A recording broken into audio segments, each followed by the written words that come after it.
Notes. मैं अमित शुक्ला आप सभी दोस्तों का हार्दिक स्वागत करता हूं। आज आप लोगों के लिए न्यू सिलेबस जो भूगोल सुदूर पूर्व एशिया के तहत आपका 2 वीडियो मैंने बना चुका हूं। आज आपके लिए तृतीय प्रश्न पत्र है आपका, उसमें आपका तीसरा वीडियो रहेगा ये, और सबसे महत्वपूर्ण वीडियो रहेगा। आज आपको बताएंगे बी तृतीय सेमेस्टर के सभी छात्र छात्राएँ एक बार फिर से आप लोग देखिए, क्योंकि आपका पेपर नज़दीक है और पेपरों में सबसे ज़्यादा क्वेश्चन पूछे जाते हैं। तो इस तरीके से आप लोग अपना वीडियो को अंत तक ज़रूर देखते रहिए। और सबसे महत्वपूर्ण आपका रहेगा इसमें आपके एक क्वेश्चन, तो जो क्वेश्चन आपको अपने अंडर में रखेंगे वही आपके पेपर में सबसे ज़्यादा आने की संभावनाएं रहती हैं। तो चलिए चलते हैं आपके क्वेश्चन की तरफ। क्वेश्चन किस तरीके से आपके पेपर में आए हैं, ये रहा आपका नेक्स्ट क्वेश्चन। नेक्स्ट क्वेश्चन इस तरीके से था आपका, मैंने इससे पहले आपको सारी चीज़ें बताई थी। 22वां क्वेश्चन बताया था। अब इसमें आपका मैं 23वां नंबर बताएंगे। 23 नंबर क्वेश्चन आपका है, जापान के प्रमुख द्वीपों का नाम उल्लेख कीजिए। उत्तर है आपका, जापान 4 मुख्य और 1000 से अधिक छोटे द्वीपों का समूह है जो धनुषाकार आकृति में फैले हैं। यानी कि जो जापान है वो 4 मुख्य और 1000 से अधिक छोटे द्वीप हैं जो धनुष के आकार में फैले हैं। कुछ इस तरीके से वो फैले हैं। और इसका प्रमुख 4 द्वीप निम्नलिखित कौन कौन सा है, आइए आपको बताता हूँ। नंबर 1 आपका आता है होक्काइडो। क्षेत्रफल इसका है 75,513 वर्ग किलोमीटर। दूसरा आपका आता है हांसू, जो क्षेत्रफल इसका आता है यानी कि 2,30,722 वर्ग मीटर। आपका तीसरा आता है शिकोकू, इसका वह क्षेत्रफल आता है 18,772 वर्ग किलोमीटर।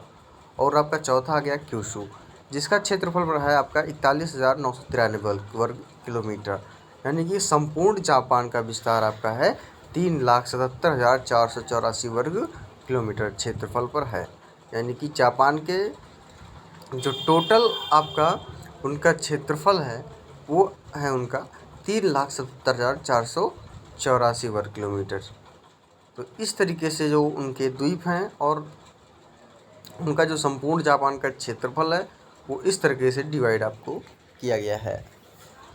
बात करेंगे नेक्स्ट क्वेश्चन की। यदि 24वां नंबर आपका, चीन के प्रमुख रेल मार्गों के नाम बताइए। बहुत ही महत्वपूर्ण क्वेश्चन आपका है, पूछे भी जाते हैं क्वेश्चन। ये सारे क्वेश्चन आपके पेपर में पूछे जाते हैं, ऐसा नहीं कि नहीं पूछे जाते हैं। कभी न कभी हर साल में कुछ न कुछ ज़रूर पूछ लिया जाता है। आपका है आधुनिक चीन में रेल पथों की लंबाई, यानी कि आधुनिक चीन में रेल पथों की कुल लंबाई 40,000 किलोमीटर से अधिक है।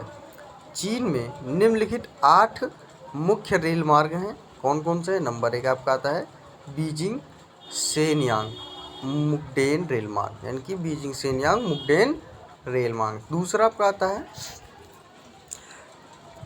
टिएनसिन शंघाई रेल मार्ग। दूसरा आपका है टिएनसिन शंघाई रेल मार्ग। अब नेक्स्ट आपका आ गया वुहान कैंटन रेल मार्ग। पांचवा आपका आता है हार्बिन रेल मार्ग। छठवा आता है आपका लुगहाई रेल मार्ग। और सातवां आपका आता है शंघाई चुचाऊ रेल मार्ग। तथा आठवां आता है आपका new great north south trunk rail मार्ग। तो इतने इसके रेल मार्ग हैं। यानी कि आपका मैंने इससे पहले भी बताया सारे पॉइंट। और आपको इसमें बताया कि जापान में रेल मार्ग के नाम, उसमें आपको बताया फिर क्षेत्रफल के बारे में, यानी कि उसके छोटे छोटे द्वीप हैं। अब नेक्स्ट आप आ गया 25वां क्वेश्चन, चीन के प्रमुख कोयला क्षेत्र। उत्तर में है कोयले के उत्पादन एवं सुरक्षित भंडार की दृष्टि से चीन एक समृद्ध राष्ट्र है। यहाँ वर्ष 2022 में प्रमुख विश्व उत्पादन का लगभग 30% कोयला उत्पादित किया गया था। चीन के प्रमुख कोयला क्षेत्र निम्नलिखित हैं, यानी कि चीन के प्रमुख जो कोयला क्षेत्र है उसके बारे में यहाँ पे आपको बताया गया है। यहाँ पे 2002 में इनका उत्पादन का लगभग 30% का कोयला रहा। और कोयला उत्पादन एवं सुरक्षित भंडार की दृष्टि जो चीन एक समृद्ध राष्ट्र है। नेक्स्ट है आपका नंबर 1 शांसी प्रदेश, यानी कि शांसी शेरसी पे चीन का 70% संचित भंडार यहाँ पे मिलता है आपको। दूसरा आपका मंचूरिया प्रांत। तीसरा आपका पेकिंग क्षेत्र यानी कि शांतुंग क्षेत्र, होपेई तथा हेनान प्रांत। चौथा आपका आता है जेचुआन क्षेत्र तथा हुनन क्षेत्र। पांचवा आपका आता है दक्षिणी तथा दक्षिणी पूर्वी चीन, यांगत्से कियांग नदी की निचली घाटी यानी क्वांगसी, क्वांगटुंग एवं यूनान क्षेत्र। तो आपका 26वां क्वेश्चन है जापान के प्रमुख मैदानों के नाम। उत्तर है आपका जापान के कुल क्षेत्र के 12% भाग मैदानों का विस्तार है, यानी कि जापान का जो क्षेत्रफल वो 12% जो है वो आपका मैदान विस्तार है, जो मैदानों से भरा हुआ है। जापान के प्रमुख मैदानों एवं उनकी स्थिति निम्न प्रकार है। कौन कौन सी है आपको बताते हैं। ये है आपका मैदान, ये आपका स्थिति है, कहाँ पे स्थित है, और क्षेत्रफल है। ये आपका क्वांटो प्रदेश हो गया, हांसू में है, क्या है 13% क्षेत्रफल है। फिर आपका इशिकरी है, ये कहाँ स्थित है, होक्काइडो में। इसका जो क्षेत्रफल हेक्टेयर में वो 2.2 क्षेत्रफल का हेक्टेयर है। फिर नेक्स्ट आपका नोबी जो हांसू क्षेत्र में स्थित है, वो आपका 1.90 है। और चौथा आपका है इशिगो यानी हांसू में, वो 1.80 है। और जो छठवा यानी पाँचवा है आपका किनकी प्रदेश, वो आपका कहाँ है, हांसू में है, यानी 1.25। छठवा आपका है सुकुशी यानी कि सुकुशी, ये आपका कहाँ स्थित है, क्यूशू में। ये इसका क्षेत्रफल कितना है, 1.20। फिर आपका आता है टुकाची, ये किस क्षेत्र किस जगह स्थित है, आपको किस द्वीप में स्थित है, ये होक्काइडो द्वीप में स्थित है। ये किसका क्षेत्रफल कितना है, 1.20। आपका आता है फिर कि 8वां नंबर किटाकामी, हांसू क्षेत्र 1.50 यानी कि 1.5 लाख क्षेत्रफल में डिवाइड किया है, 1.5 लाख हेक्टेयर क्षेत्रफल में। तो इस तरीके से जो इसके मैदान हैं और कहाँ कहाँ स्थित है, तो ये सारी चीज़ें आपको यहाँ पे जानकारी के लिए बहुत ही महत्वपूर्ण है। दोस्तों वीडियो अच्छी लग रही हो तो ज़रूर लाइक करें, और वीडियो को ज़रूर लाइक कर दें, और चैनल को ज़रूर सब्सक्राइब करें, क्योंकि आने वाले सारे वीडियो आप तक पहुँच सके, जिससे कि आपके पेपर में कोई संभावना है कि ना रहे कि हमारे पेपर का क्वेश्चन का सॉल्यूशन नहीं मिला है, क्योंकि सारे क्वेश्चन मैं आपको ज़रूर दूंगा और अच्छे से पढ़ाने की कोशिश करूंगा। और वीडियो को अंत तक ज़रूर देखें, क्योंकि इससे बढ़िया क्वेश्चन आपको कभी नहीं मिलेंगे आपके पूरे सिलेबस में। साथ नाम आपका आ गया 27 नंबर जापान की मिट्टियों के प्रकार। अब जापान की मिट्टी के प्रकार कौन कौन से हैं, आइए आपको बताते हैं। उत्तर है जापान का 85% भूभाग जो पर्वतीय एवं पठारी है, शेष 15% भूभाग की मिट्टियाँ अविकसित है। जापान की मिट्टियों के निम्न 5 भागों में विभक्त किया जा सकता है। कौन कौन से हैं, आइए आपको बताते हैं। 5 भाग में नंबर 1 है आपका लिथोसोल मिट्टी, नंबर 2 आपका है पाटजाल मिट्टी, नंबर 3 है आपका प्लेनोसोलिक मिट्टी, और आपका चौथा है एंडो मिट्टी, और 5वां आपका आता है जलोढ़ मिट्टी। अब लिथोसिल मिट्टी आपका एक उर्वरताशील बनाती है। पाटजाल मिट्टी आपको यहाँ पे से पथरीली टाइप में मिलती है। और प्लेनोसिलिक मिट्टी होती है कि जिसे आपका आता है लाल मिट्टी, और थोड़ा जैसे खरार मिट्टी हो, जैसे मान के बलुई दोमट की तरह, इस तरीके से। एंडो मिट्टी वहाँ पे भी पाई जाती है। और जलोढ़ मिट्टी यानी कि जलोढ़ मिट्टी आप समझते हो जो चिकनी मिट्टी के अंतर्गत आती है। अब आपका आता है प्रश्न नंबर 28, जो चीन के प्रमुख पर्वतों के नाम बताएं। बहुत ही महत्वपूर्ण क्वेश्चन, सबसे ज़्यादा प्रश्न आपका वेरी इंपॉर्टेंट क्वेश्चन रहेगा ये आपके पूरे शॉर्ट आंसर में। ये आपका वेरी शॉर्ट आंसर चल रहा है, क्योंकि ये सारे प्रश्न आपके पूछे भी जाते हैं। प्रश्न में हर बार कोई ना कोई क्वेश्चन पूछ ही लिया जाता है, तो इससे आप लोग को तैयार रखना पड़ेगा। पहला है आपका कुनलुन पर्वत श्रेणी। कुनलुन पर्वत श्रेणी आपका चीन का पहला हो गया। दूसरा आपका आ गया तिएनशान पर्वत श्रेणी। चौथा आपका आता है नानशान पर्वत श्रेणी। चौथा आपका आता है लिंशान पर्वत श्रेणी और उसका नाम फिर आपका चियांगसाई पर्वत। तो ये आपके 5 प्रमुख पर्वत हैं। ये आपके 5 पर्वत हो गए, जिसमें आपके प्रमुख माने जाते हैं कुनलुन पर्वत श्रेणी, तिएनशान पर्वत श्रेणी, नानशान पर्वत श्रेणी और सिंगलिंगशान पर्वत श्रेणी और फिर चियांगसाई। तो ये आपके चीन के प्रमुख 5 आपके पर्वत हो गए। और आप नेक्स्ट चलते हैं आपके, और ये आपका 6वां आ गया आपका हाईयांग पर्वतमाला, 7वां आपका आता है टांगलंगा पर्वत श्रेणी और 8वां आपका आता है ग्रेट खिंगन पर्वत। तो इस तरीके से ये आपके जो चीन के सिलेबस में, यानी कि आपके सिलेबस में सुदूर पूर्व एशिया में है, वो 8 पर्वत जो प्रमुख उनकी पर्वतमालाएँ हैं वो यहाँ पे आपको 8 पर्वत श्रेणी दिखाया गया है। प्रश्न नंबर 29 है आपका सुदूर पूर्व एशिया के देशों के नाम। बहुत ही महत्वपूर्ण क्वेश्चन आपका है। सुदूर पूर्व एशिया का भौतिक सांस्कृतिक व्यक्तित्व संपूर्ण एशिया के अन्य प्रदेशों से काफ़ी भिन्न है। यह दक्षिणी एशिया के प्रकार में 2.5 गुना और जनसंख्या में 1.5 गुना है, जिसमें निम्नलिखित देश आते हैं। किस तरीके से आते हैं आप लोग समझ लिए, फिर से दोबारा एक बार। यह दक्षिणी एशिया के आकार में 2.5 गुना है और जनसंख्या में 1.5 गुना है। तो इसमें निम्नलिखित देश आते हैं। कौन कौन से आते हैं आइए बताते हैं। पहला तो आपका चीन हो गया, जिसकी कैपिटल है बीजिंग। हांगकांग है, फिर उसके बाद में चीनी आधिपत्य आता है। मकाऊ में चीनी आधिपत्य आता है। जापान का टोक्यो, यानी कि कैपिटल, जापान की कैपिटल टोक्यो होती है। 5वां आपका आता है उत्तर कोरिया का कैपिटल प्योंगयांग। तो इससे इनकी जो क्षेत्रफल है और जो आकार है वो इस तरीके से यहाँ पे आपको मैंने बताया कि 2.5 गुना और 1.5 गुना के अनुसार आती है। 6वां आपका दक्षिण कोरिया, यानी कि सियोल।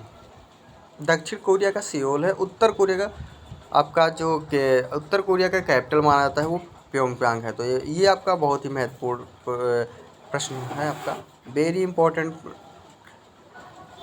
आपका ये हो जाएगा। फिर आपका आता है 7वां नंबर मंगोलिया। मंगोलिया का आपका कैपिटल है उलान बटोर। और फिर आपका आता है ताइवान, यानी कि ताइपे। बात करेंगे आपके जो सुदूर पूर्व एशिया के देश हैं वो निम्नलिखित कितने प्रकार के हैं, यानी कि सुदूर पूर्व एशिया के जो देश हैं वो कौन कौन से आते हैं 8, यानी कि कितने आते हैं आपके 8 देश इसके अंतर्गत आते हैं। एक तो पहला आपका चीन हो गया, दूसरा कौन है आपका हांगकांग, तीसरा मकाऊ है, चौथा जापान है, 5वां उत्तर कोरिया, दक्षिण कोरिया और फिर मंगोलिया, ताइवान। ये 8 देश इसके अंतर्गत आते हैं। तो इसके आपको कैपिटल के बारे में मैंने बताया कि कौन सी इसकी कैपिटल है और कौन सा देश कितना क्षेत्रफल में आ गया। तो जिस तरीके से क्षेत्रफल और ये सारी चीज़ें उसी हिसाब से यहाँ पे आपको दर्शाया गया है। प्रश्न नंबर 30 आपका आ गया जापान के द्वीपों के नाम बताइए। सेम क्वेश्चन है, मैंने इससे पहले भी बताया था आपको, लेकिन फिर भी आपको जानने के लिए ये बहुत ही इम्पोर्टेंट है, जानना भी ज़रूरी है। उत्तर है आपका जापान द्वीप समूह में कुल 1750 द्वीप हैं। टोटल कितने हैं अगर पूछा जाता है तो यानी कि जापान द्वीप समूह में कुल 1750 द्वीप हैं, किंतु समस्त देश 98% क्षेत्रफल केवल 4 द्वीपों के अंतर्गत आते हैं। कौन कौन से हैं? नंबर 1 आपका हांसू है जो 2,30,110 वर्ग किलोमीटर है, और दूसरा आपका था होkkaido जो 83,408 वर्ग किलोमीटर में है, और तीसरा आपका था क्यूशू जो 42,144 वर्ग किलोमीटर है, चौथा आपका आता है शिकोकू जो 18,795 वर्ग किलोमीटर है। अन्य में सारे आते हैं 3,270 वर्ग किलोमीटर, जो आपका 1750 द्वीप माने गए हैं, लेकिन 4 द्वीप छोड़ के बाकी इसमें सारे द्वीप आते हैं आपके। अब नेक्स्ट है आपका प्रश्न नंबर 31 में क्या पूछा गया आपका, आइए बताते हैं। टाइफून किसे कहते हैं? टाइफून है क्या, पहली चीज़ आप तो जान लो। उत्तर है आपका टाइफून एक कम दबाव का ऐसा तूफान है जो समंदर के गर्म इलाकों से उठता है और प्रारंभिक अवस्था में इसे तूफान माना जाता है, यानी कि इसको पहले यानी प्रारंभिक अवस्था में इसे हम तूफान मानते हैं, लेकिन जब इसकी भीतरी हवाओं की रफ्तार 120 किलोमीटर प्रति घंटा या फिर इससे ज़्यादा हो जाती है तो इसे टाइफून का नाम दे दिया जाता है। कई बार टाइफून का उच्चतम रफ्तार 360 किलोमीटर प्रति घंटा तक मापी गई है, बहुत ही ज़्यादा है। और टाइफून जो है वो पश्चिमी प्रशांत महासागर से उठता है और जापान, ताइवान, फिलीपींस या पूर्वी चीन की ओर बढ़ता है। इसकी आगे बढ़ने की गति 65 किलोमीटर प्रति घंटा होती है। एशिया में आने वाला ये तूफान सामान्यतः जून से नवंबर के बीच में आता है, लेकिन अगस्त सितंबर में इनका सबसे ज़्यादा खतरा बना रहता है। टाइफून 100 किलोमीटर से ज़्यादा के इलाके पर असर कर डाल सकता है, यानी कि जो हमारा टाइफून तूफान है ये 100 किलोमीटर के रेंज में इसका अपना असर दिखा सकता है। तो इस तरीके से जो टाइफून है, टाइफून के मैंने आपको बताया कि टाइफून एक क्या है, टाइफून आपका एक तूफ़ान है, एक नॉर्मली तूफ़ान है लेकिन तूफ़ान आता है तो कुछ इसी तरीके से आपका होता है। नेक्स्ट है आपका 32वां क्वेश्चन, उत्तर कोरिया की राजधानी एवं शासक का नाम बताइए। जो उत्तर कोरिया की राजधानी है, कैपिटल है, और इन शासक का नाम बताइए, जो वहाँ के शासक है। बहुत ही महत्वपूर्ण। आधिकारिक रूप से उत्तर कोरिया जनवादी लोकतंत्र गणराज्य है, यानी जो आधिकारिक रूप से जो माना जाता है इसे, उसे हम जनवादी लोकतंत्र माने जाते हैं। जनवादी लोकतंत्र गणराज्य है। पूर्वी एशिया में उत्तर कोरिया प्रायद्वीप बसा हुआ है देश है। देश की राजधानी और सबसे बड़ा शहर प्योंगयांग है, यानी कि अगर बात करेंगे तो उत्तर कोरिया का जो कैपिटल है वो प्योंगयांग है। कोरिया प्रायद्वीप के 38वें समानांतर पर बनाया गया कोरियाई सैन्य विहीन क्षेत्र उत्तर कोरिया और दक्षिण कोरिया के बीच विभाजन रेखा के रूप में कार्य करता है। और उत्तर कोरिया के वर्तमान शासक कौन है? किम जोंग उन है। तो इस तरीके से इनको जो 38वें समांतर जो उत्तर कोरिया का जो समांतर रेखा बनाया गया है वो जो कोरियाई सैन्य विहीन क्षेत्र के उत्तर कोरिया और दक्षिण कोरिया के बीच विभाजन रेखा के रूप में कार्य करती है। नेक्स्ट आता है आपका प्रश्न नंबर 33, जापान में कौन सा नगर मानचेस्टर के नाम से आता है? बहुत ही महत्वपूर्ण क्वेश्चन है आपका ये। जापान के कौन सा नगर मानचेस्टर के नाम से जाना जाता है? उत्तर है आपका कच्चे माल की कमी के मौजूद आयातित कच्चे माल के आधार पर जापान ने वस्त्रोद्योग से भारी प्रगति की है।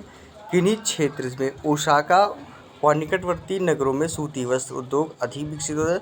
ओसाका को जापान का मैनचेस्टर कहा जाता है, यानी कि जापान का जो मैनचेस्टर कहता है उसे हम ओसाका कहते हैं ना। आपका 34वां क्वेश्चन है, जापान को भूकंपों का देश क्यों कहा जाता है? बहुत ही महत्वपूर्ण, ये आपका दोनों क्वेश्चन सबसे ज़्यादा पूछे जाते हैं और हर साल आपके पेपर में आपके क्वेश्चन आते हैं, तो ये आप लोग ज़रूर तैयार कर लें, क्योंकि आने वाले पेपर में आपका जो जापान का प्रमुख मैनचेस्टर है और जापान के जो प्रमुख देश हैं ये आपको जानने की योग्यता भी होनी चाहिए। अब आपका आता है उत्तर, भूवैज्ञानिक संरचना की दृष्टि से जापान एक दुर्बल क्षेत्र है जहाँ ज्वालामुखी व भूकंपों की अधिकता है। यहाँ प्रतिवर्ष लगभग 1500 भूकंप आते हैं, इसलिए जापान की भूकंपों का देश कहा जाता है। जापान में 3196 ज्वालामुखी हैं, जिससे 30 सक्रिय हैं और पवित्र फ्यूजी एक सप्त ज्वालामुखी है, यानी कि वहाँ की जो मुख्य है वो पवित्र और फ्यूजी एक सप्त ज्वालामुखी है। यानी कि अब इसमें आपको भूकंपों का देश क्यों कहा जाता है यहाँ पर? क्योंकि इसलिए कहा जाता है क्योंकि यहाँ पे 1500 से लगभग 1500 भूकंप आते हैं एक साल में, यानी कि हर साल 1500 भूकंप आते हैं, इसलिए इसे भूकंपों का देश कहा जाता है। और वहाँ पे इसी वजह से बोलते हैं कि जो घर बनाता है वो लकड़ियों और कागजों से युक्त होता है।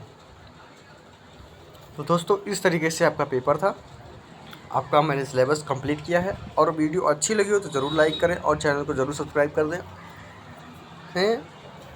और मैं अगले वीडियो से मैं आपको कुछ अलग चैप्टर के साथ, बहुत से दोस्त कह रहे थे कि इकोनॉमिक्स पढ़ाने के लिए, तो मैं अगली वीडियो में इकोनॉमिक्स के क्वेश्चन ज़रूर लेके आऊँगा। चलिए दोस्तों, मैं इसी के साथ अगली वीडियो में ज़रूर उपस्थित होगा। अगर इसका PDF चाहिए तो हमारे यूट्यूब के डिस्क्रिप्शन बॉक्स में टेलीग्राम चैनल का लिंक दिया गया है, वहाँ से आप लोग टेलीग्राम को से जुड़कर अपना PDF प्राप्त कर सकते हैं, जो कि फ्री ऑफ कॉस्ट दिया जा रहा है। चलिए दोस्तों, इसके बाद धन्यवाद दोस्तों।